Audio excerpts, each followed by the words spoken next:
Marty Griffin on the voice of Pittsburgh, 100.1 FM and AM 1020, KDKA. So, the situation that you saw in Minneapolis with ICE agents and local cops not intervening, all right? It's kind of hit home. In fact, I confirmed it from both ICE and from Pittsburgh cops. In fact, here's what happened. The ICE makes an arrest of this guy who's very combative, and I have the criminal charges against him. Punches thrown, tasers deployed. A Zone 3 police officer stood there. Didn't help at all. And it's all on tape. And so now there's this buzz in the department because a lot of cops are like, screw that. I would have helped. And now I confirm that they were ordered not to intervene and ordered not to help. Irritates me for 100 different reasons. And I had to grab the best immigration lawyer I've ever known, Joseph Patrick Murphy. This is a bad sign, my brother, is it not? It is, Marty.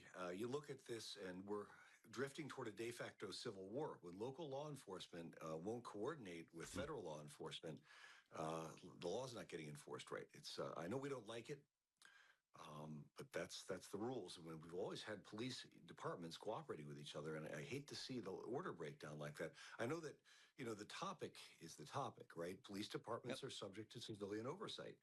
And if the civilian government doesn't agree with the federal government, they can, I suppose, lawfully order them to do that. But what happens then? What happens then? Well, what you just saw. Now you're going to have more ICE officers here to back up their existing operations, and you're going to get what they got in Minneapolis, an oversaturation. They have to stand up for their own officers. Man. So, according to my sources, ICE was engaged in fighting with suspects. They noticed the Pittsburgh cops on the steps of Zone 3 stood there watching, 4-on-4. Are they allowed to ignore someone being hurt in a fight, Joseph Patrick Murphy? Huh? Yeah, the police don't. I mean, generally, they won't ignore it, right? If it was people were attacking me, I don't think they would ignore it. But there's no real duty that I know of to enforce the law. You can't, for example, if police don't catch someone who harmed you or they don't stop a fight, I'm not sure that they can be sued for that unless they refrain from enforcing the law for a reason to violate your rights or something like that. Here, it's another federal agency. Or another legal agency, a law enforcement agency. It's just an ugly situation. It's a nasty kind of thing to do. It's kind of it's bad. Passive aggressive. Yeah, bad. It is very bad. Hold on. People are going to get hurt. They're going to start. Yep. And they're going to start shipping more and more ICE agents in here to defend their own people. My man, Mad Max, who has a direct line into many sources with ICE. Max, you're the one, actually, who first brought this to my attention. And now I'm told it's on tape. And now I'm told a lot of Pittsburgh cops are saying, screw this, I'd have helped them. This is irritating as hell for ICE agents, isn't it, Max? It is. My buddy was pretty hot when it was his team that they were going after one target, and there ended up being 3 other guys in the car, and everybody's throwing fists. And tasers were deployed. Everybody's resisting. And word I got from them is they saw some Zone 3 guys just standing on the stairs with their hands in their pockets, basically watching this whole thing go down, and nobody intervened or helped or provided assistance. So it was pretty gross, I mean, in my opinion, as a civilian that respects law enforcement. And, Max, it's on tape, so there's no denying it. That they were ordered not to help, I'm told now, which is dangerous as hell, isn't it, Max? Right. And I don't fault the officers, the guys, the grunts, whatever you want to call them. It's coming from the top down, unfortunately. So their hands are tied. And I've actually spoken to some of them on a personal level for other things, and they flat out told me, I will be fired if I cooperate with the feds. And that they're afraid. They're afraid if they cooperate that they're going to lose their job. Yeah, but Max, what if someone's hurting someone? What if someone's hurting a federal agent? Huh? Yeah, I don't know. I think they have, a duty to help a fellow law enforcement officer. This non-cooperation thing. And the other thing is, these people don't know why these people are wanted. There's a reason they're a target. Right. Some of them are wanted for domestic violence, DUIs, drugs, human trafficking, money laundering for the cartels. They got one guy who was afraid he wasn't going to be able to pay his $25,000 cartel thing for getting smuggled over the border. Patrick, read out loud this oath. I want Patrick, the attorney, to hear this. Listen to this. Yeah, so I just found the oath of office that the officers, Pittsburgh Police specifically, that they swear when they take their service. I do solemnly swear that I will support the Constitution of the United States, the Constitution and laws of the Commonwealth of Pennsylvania, the laws and ordinances of the city of Pittsburgh, and obey all orders issued by my superior officers and all the rules and regulations pertaining to and governing the Department of Public Safety, Bureau of Police, and that I will well and faithfully discharge the duties of the office of police officer with fidelity according to the best of my knowledge and ability. Joseph Patrick Murphy, doesn't that suggest they should have helped with these arrests? Well, they should be leaving other law enforcement officers in the lurch. You know, you've got this. There were these 287G agreements. They were generally unpopular. A lot of times, cops didn't want the extra duties. A lot of times, the local government agencies, boards of supervisors, whatever, they hated them. And, you know, there's a big movement to not sign any more 287G agreements. That's fine, all right? So we're not going to act as junior ICE officers. But this takes it to a different level here. This is watching other law enforcement officers being overpowered by a bunch of thugs and not helping. This is years, centuries of tradition of cooperation between law enforcement, and it's over this issue. This is going to tear our country apart. We've got two heads here, and it's not like they just disagree. And I think the answer and the end of it is going to be, as much as it's unpopular, an amnesty. You know, we've got things like this going. At some point, leadership has to say, look, you know, we did this thing, and now we're going to, whoever's left, if they're clean, we're going to let them have a green card, and that's it. They did that in 1986. I'm old enough to remember, you know, the pop song that year was "It's No Fun Being an Illegal Alien." Yes.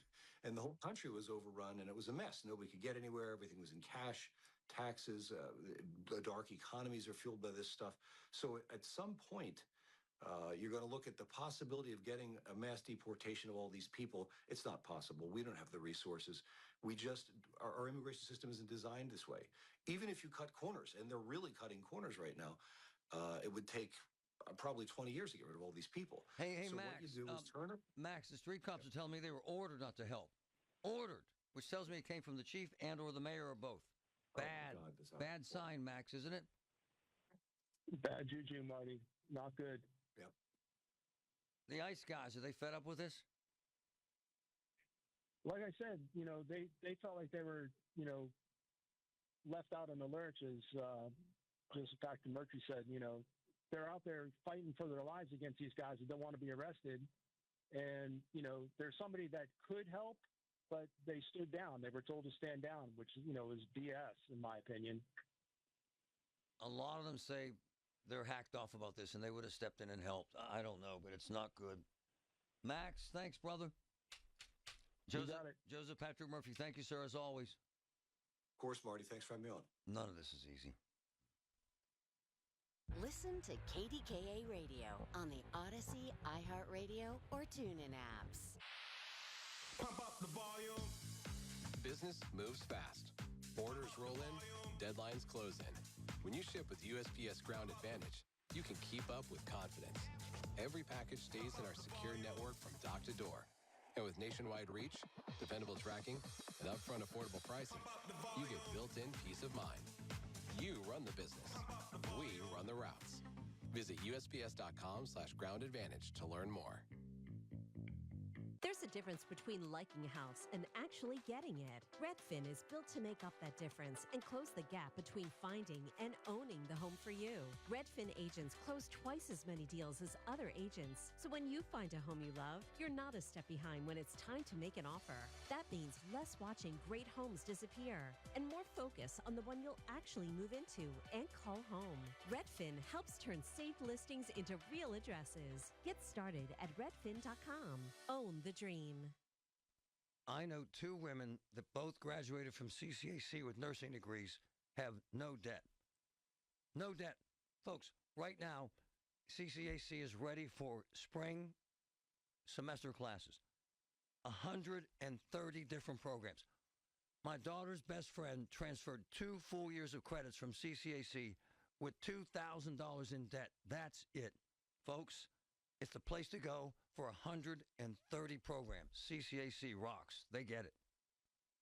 Larry Richard for CertaPro Painters. I've been a customer for over a decade. Why? Because the professional work CertaPro Painters does protects your home, quality paint, worry-free process, free estimates. That's why I've relied on CertaPro Painters. Each CertaPro Painters business is independently owned and operated right here in our community. Schedule your free estimate online at CertaPro.com. That's Certa with a C. When choosing a painting professional, the choice is simple. Choose happy. Choose CertaPro Painters.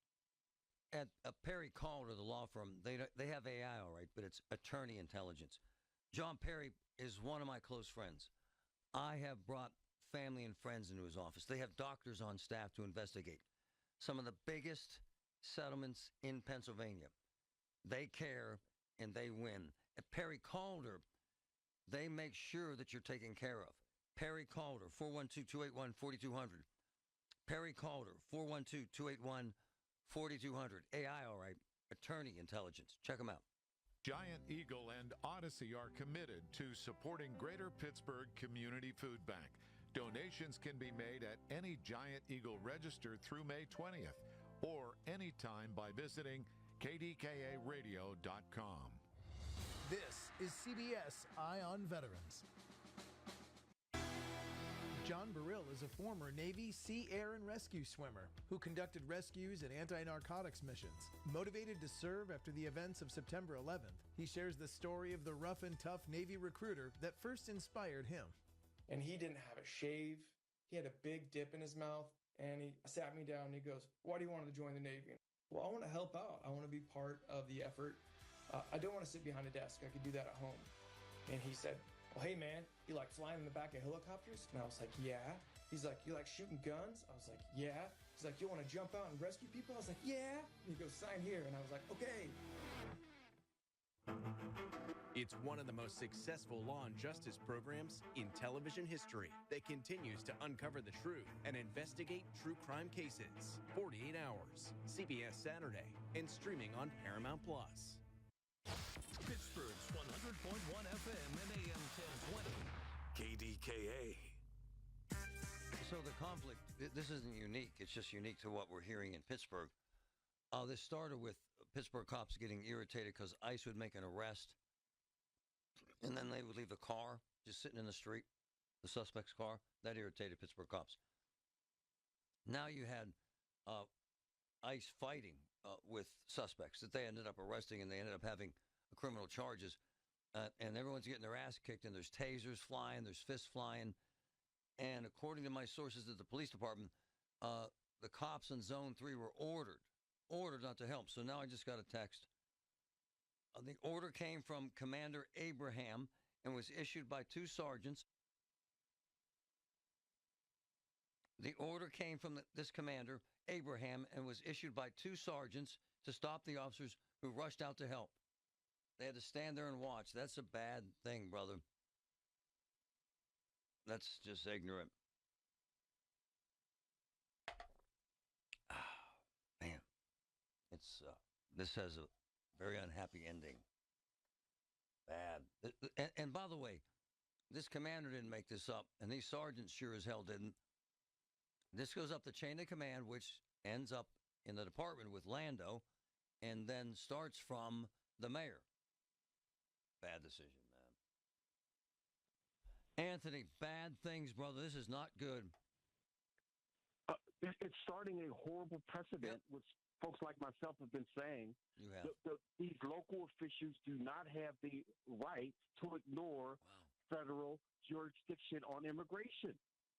You know, I'll give you an example, Marty. Man. What if a murderer from Pennsylvania leaves here and goes to Florida?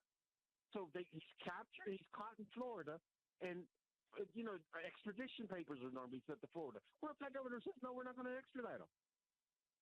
Why we don't? Why? Because you won't cooperate, so we won't cooperate. Hey, so what are you doing? Beyond the paperwork, brother, someone's getting their ass kicked, and they needed help, and Pittsburgh PD stood there with their arms crossed. Yeah, they had a duty right on to intervene. Right on. They had a duty to intervene. And so this is at the table of the new mayor. Hell yeah. Who's ingratiated himself to these lunatics on the left. That's true. Who all of a sudden who are so concerned about illegal immigration. They're so concerned, these Democrats, that they've got our airports run over, folks quitting their jobs because they're not being paid because of illegal immigration. I mean, make that make sense to anybody with common sense. And by the way, it's irritated the hell out of a lot of the rank and file cops who said, screw this, I want to help them. Well, why wouldn't they, Anthony? Well, that's where the union should step in. Say, you know what, help them. And if we'll take, because they'll win on appeal. If they get fired for it, because you hear Deluzio and them talk about you can ignore a lawful order, right? Well, you can ignore a lawful order on this because this is an unlawful order to watch your brethren in the law enforcement getting their tails whooped while you're sitting there watching it. It's an absurdity. And Anthony's right, as usual. Starts with the mayor. O'Connor has to give his blessing to this, brother. Well, of course he did. Listen, they're getting their talking points. He and Sarah Innamorato from the crazy left, like Summer Lee and that crowd. This is all coming from them. This is their mantra. I don't know why they want to die on this hill, but it's ridiculous. Because if it were reversed, if I saw Pittsburgh police being beaten up, what's going on here? I mean, this is not a way to do business, not a way to run a city, especially with the NFL coming here with their draft. Because there ain't no telling what may happen. Well, all this is on video, so all the cops are talking about it. If I can get the video, the public can decide that this is an idiotic idea to not let them help. Well, but see, Kevin Crosby, his hands are tied because Innamorato is doing the same thing. He told them that those on that crazy council told them, Bethany Hallam and them losers told them to do the same thing. So this is a motley crew here, man. We're in big trouble. Man, thanks, brother. All right.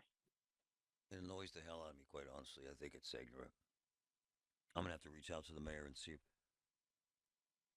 it's true. My friend Craig, go ahead in West Virginia. How you doing, Marty? Let me start with this. I'm not saying that I agree or disagree with what happened. Yeah. I'm telling you what the law is. The 10th Amendment was it's actually nicknamed the anti-commandeering doctrine. And what it does is it prevents federalism. What it states in the 10th Amendment is that, and I'll read it. It's one small paragraph. Take 30 seconds. The 10th Amendment reserves general policing powers to the state, forming the basis for decentralized local law enforcement and prohibiting the federal government from commandeering state and local officers to enforce federal law, including immigration. Once again, I don't say that I agree or disagree with it, and here's why. This is done on a legal aspect. The federal agent, if what happened in Minneapolis happened and a person was shot, the federal agent would have his case bumped up to federal court where it would be dismissed, and the local police officer would have to stand in front of the local courts, and he would be taken down. He would be Judge Craig, I get all that, but what really troubles me, the cops stood around and watched these other guys getting their asses kicked and needed help, and they didn't help them. That's wrong, brother. I agree. That's wrong, I agree with that. What I'm saying is I don't agree with how it's written. I would have stepped in and helped. Yeah. I'm just saying that it's a legal thing more than a left or right Democrat. I have no idea what it is, but it's a bad damn decision. I love Craig. He's very, very intelligent, does all his research. What you end up doing, too, is internally you end up dividing cops because a lot of the cops that are out there on the street saying, screw this, I'm going to help them. And a lot of my friends have seen this video and say, this is jacked up, ordering us not to help ICE when they needed help and could have been hurt. And Patrick sent me a text, someone could get killed. And then what are we going to do? Then what the hell are we going to debate? And you know we're going to try and get that video, and you know they're going to try and hide it and protect it because it makes the city look bad. At some point, they have to do what cops do, right? Right? Right?